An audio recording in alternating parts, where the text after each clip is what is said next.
This is not a message of happiness or reassurance, but it is the truth, and it is a warning.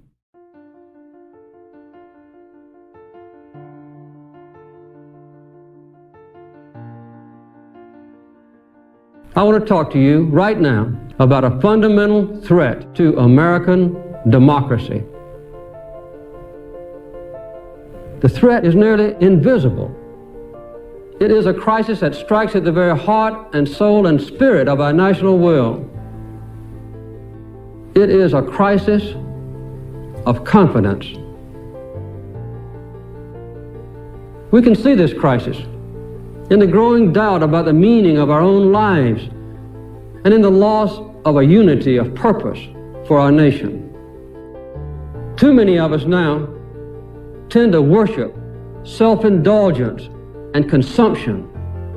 Human identity is no longer defined by what one does, but by what one owns. But we've discovered that owning things and consuming things does not satisfy our longing for meaning. We've learned that piling up material goods cannot fill the emptiness of lives which have no confidence or purpose. Our people have turned to the federal government and found it isolated from the mainstream of our nation's life. Washington, D.C. has become an island. The gap between our citizens and our government has never been so wide. What you see too often in Washington and elsewhere around the country is a system of government that seems incapable of action. You see a Congress twisted and pulled in every direction by hundreds of well-financed and powerful special interests. You see every extreme position defended to the last vote, almost to the last breath, by one unyielding group or another. You often see a balanced and a fair approach that demands sacrifice, a little sacrifice from everyone, abandoned like an orphan, without support and without friends. You don't like it, and neither do I. What can we do?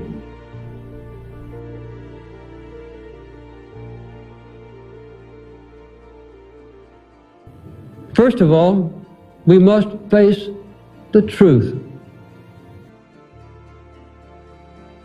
We are at a turning point in our history. There are two paths to choose. One is the path I've warned about tonight, the path that leads to fragmentation and self-interest. Down that road lies a mistaken idea of freedom, the right to grasp for ourselves some advantage over others. That path would be one of constant conflict between narrow interest, ending in chaos and immobility. It is a certain route to failure. All the traditions of our past, all the lessons of our heritage, all the promises of our future point to another path, the path of common purpose. That path leads to true freedom for our nation and ourselves. We can take the first steps down that path. I do not promise you that this struggle will be easy. I do not promise a quick way out of our nation's problems, when the truth is that the only way out is an all-out effort. These changes did not happen overnight. They've come upon us gradually over the last generation. Years that were filled with shocks and tragedy. Little by little, we can and we must rebuild our confidence. I will do my best, but I will not do it alone. Let your voice be heard, and for the sake of our nation, It is time for us to join hands.